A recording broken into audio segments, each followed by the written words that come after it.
Hello students, I hope you all are fine at your home and you are enjoying your studies. Last time we already discussed about the different factors: overpopulation, underpopulation, factor affecting the overpopulation, underpopulation. But today I am going to explain you about the factors affecting population, which are the main factors of which affect the population, the chapter which we are doing. Okay. Basically, the population is it means the human beings are available everywhere, either it is mountains, plateaus, plains, river valleys, river bank, ocean coasts, wherever, everywhere the human beings are available. It means population is available, but their distribution is different. Okay, now see the way in which people are spread across the earth's surface. The way by which the peoples are spread across the earth's surface, known as pattern of population. Yes, the pattern of population is different. Maybe some place they very high population, maybe some place very low population with the underpopulation or either overpopulation, or maybe some place the population is moderate. It means not too much high, not too much less. Okay, more than 90% of the world's population lives in the about 10% of the land surface. I think you clear or not clear, let me clear you. Maybe if this is the earth, 90% population is limited in only 10% earth's surface. It means you can understand why, because some factors. What are the factors we are discussing today? What are these factors? Okay, basically there are two factors. Now I hope it is clear. 90% population is having near about 10% area. Okay, basically there are two factors: physical factor and the cultural factors. Out of this cultural and physical factors, the physical factor is main. It plays a vital role, it plays main role, because the terrain, topography, climate, the place, these so many things are there. Okay, the people can adjust by their behavior, but for this physical environment, they are not able to sustain their life. So that's why this is the main factors. Now today, first of all, we start the first factor, which is climate. What is it? Climate. Climate influence agriculture, human efficiency, natural vegetations, even industrial developments. How? We can understand the climate influence agriculture. Why? Because if the good rain, the agriculture is good. If the place, if there is a hilly region, not good for agriculture, the plain area. So it means the climate, climate is dependent on the agriculture, human efficiency. If there is a high area, if the rainfall is very less, so there are also climatic conditions. If there is very cold area, so the human efficiency is decreasing. The peoples cannot survive properly, they cannot work easily in very extreme condition. Natural vegetations, the vegetation is also available, because according to the climate, what kind of climate, I think you already studied different types of vegetations. Okay, which is completely based on the climate and the industrial development. Obviously, if the climatic condition is favorable, then only industrial development is there. By these 2 points, you can easily understand why this climate. People cannot survive in the extreme conditions, either very hot, either very cold. Either just like the hot is the example of the Sahara Desert. In the Sahara Desert, the life is very difficult. The people cannot survive very life very easily. So that's why population is very small or less. Same like that, the cold area like Arctic region. What is the Arctic region? This is the Earth surface. This Arctic region. Okay, here it is the Canada region, Iceland, and there is also one place here. It is the Antarctica. Okay, so Antarctica is completely uninhabited. There is no peoples are living. Only the laboratories, the observatories where scientists are examining something. So this Arctic region is also very extreme, very cold. So that's why the population is very less. So because of this extreme condition, either hot, either cold, the population is very less. And next one, it is the moderate. Moderate, it means it is in the central region where the sunlight is. I already explained last time this area. The population is moderate. Why? Because the climatic condition is very favorable, not too much hot, not too much cold, rain evenly distributed. So that's why by these 2 points you can easily remember how this climate is influencing. I hope it is clear. Now we move towards the second point.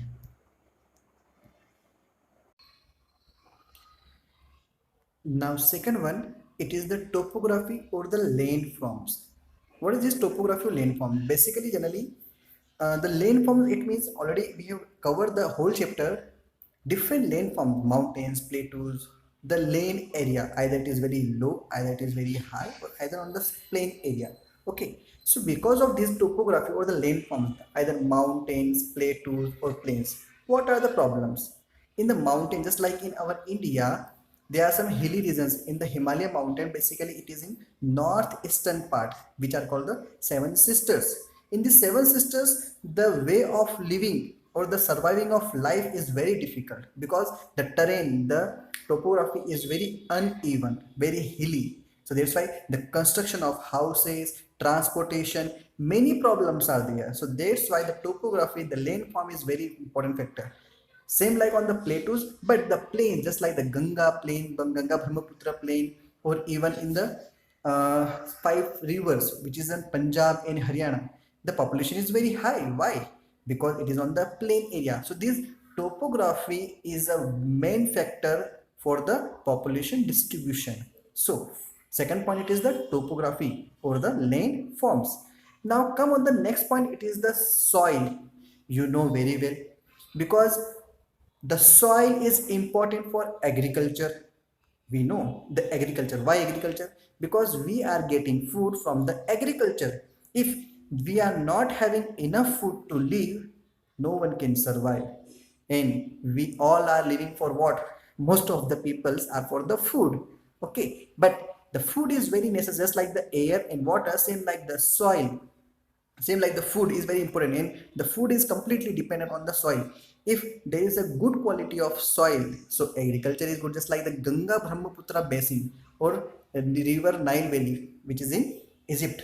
Okay, so in that place the soil is very fertile. If the soil is fertile, agriculture is very good.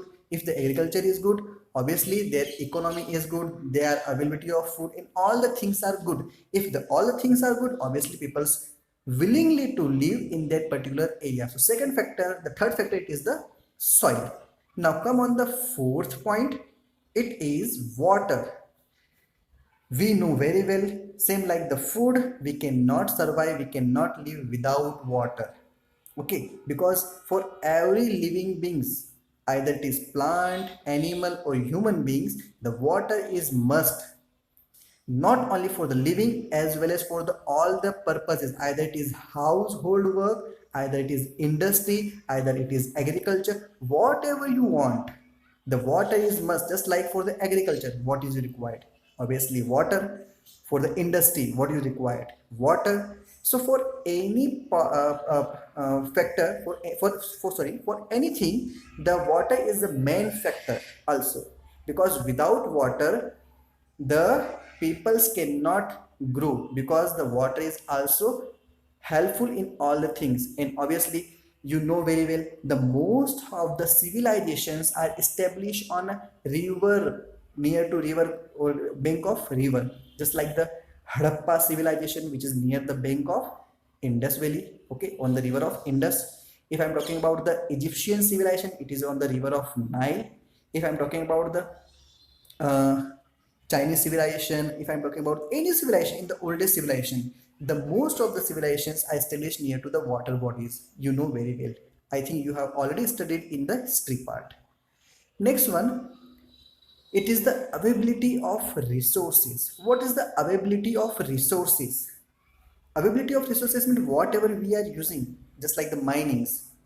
I am giving two examples. There is one area, it is called the Ruhr, which is in Germany, and another one it is the Chota Nagpur Plateau, which is in India. So these both places are very rich in minerals, coal, iron. That's why what will happen? Obviously, if resources are enough, definitely industries are established. If industries established, definitely the peoples are getting work. If they are getting work, the economy will increase. If the economy will increase, definitely country will prosper. Okay, so that's why these all are interlinked. So whenever or wherever the availability of resources is good, so just like one more example, there are five lakes. You can consider this example for both, for this water as well as this availability of resources. Five rivers in America, okay, United States of America, there are five lakes area where the highest industrial area is established. Why highest established? Because availability of water as well as availability of resources. Okay, I hope it is clear. You can use this example for writing answers, so it is very easy for understanding as well as learning. Now come on the next point, it is the size of the country. What is the size of the country? Just like if there is a country, this is size, in one other country it is that is size. If population is 100 here, okay, and population is 100 here, if population will increase here, it becomes 200, so I think not that much affected. But if 100 population is increased same as here, what will happen? It becomes overpopulated. So I hope you can understand. Just like I'm giving example of China and India, just like this is China, and it is the India. We are having the both equally populated area. Maybe it is 1.35 or India is having 1.21. Okay, but we are in the level of overpopulated, but China still is not. Why? Because it is having a more area than us. So this size of country is also a factor for the population, because if they are having enough area, definitely people can live very easily. The resources are enough. They can construct their houses. They do agricultural work, industries work, whatever they can, because they are having enough space. Just like I'm giving example for your house. If there are two or maybe there are four members in your house, and your house is a three-story building, what will happen? You can live easily. Even two guests will come, there is no problem. Either 10 guests will come, there is no problem, because you can evenly distribute it. Just like nowadays now you are four members. If 10 guests will come, how many you are? 16. So 4 you can live very easy. Or either 5 or either 6 1 6 6 or 12 6 3 18, near about 6 is 5 you can distribute equally in three story. But if you are four members and you are living in one room, if you are living in one room and immediately 10 guests will come, what will happen? I think you can imagine. By this example, I think it is very clear. Okay, now come on the next factor. It is the socio-economic factor. What is the socio-economic? Socio, it means socially we are having so many faiths, beliefs. Okay, and economic, you know very well. So there are cultural, social and political beliefs. They are different. Just like India well known for its culture, its heritage, its social, its political. Okay, so these all are culture. It means if the peoples are living different culture, only the India is country where the different peoples live very easily. But in different countries they are having very dispute. Even we are also having some dispute, but not that much. We are managing. Even so many Western countries learn from India how we are lovingly live in India.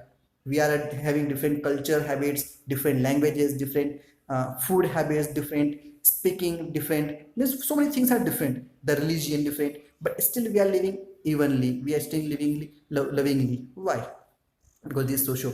But in some countries, if maybe there are some same religion, if they are same religion but they are having different faith, what will happen? They fight among themselves, and that's why the social is disturbing, the political is disturbing, definitely so many problems. Second one, it is the economy. Economy, it means, you know well, where there is enough economic advancements, it means industries are there, technology is there. If they are having enough resources, if they are having enough we can say that enough amount of the things by which they can grow their economy, definitely if the socio-economic is good, definitely the population is high. If it is not good, if they are not having industries, if they are not getting job, if they are not having job, definitely they will what? Decreasing their economy, because it directly affects on the economy of country, and definitely the population is decreasing. People are migrating from one country to another. The last, not least,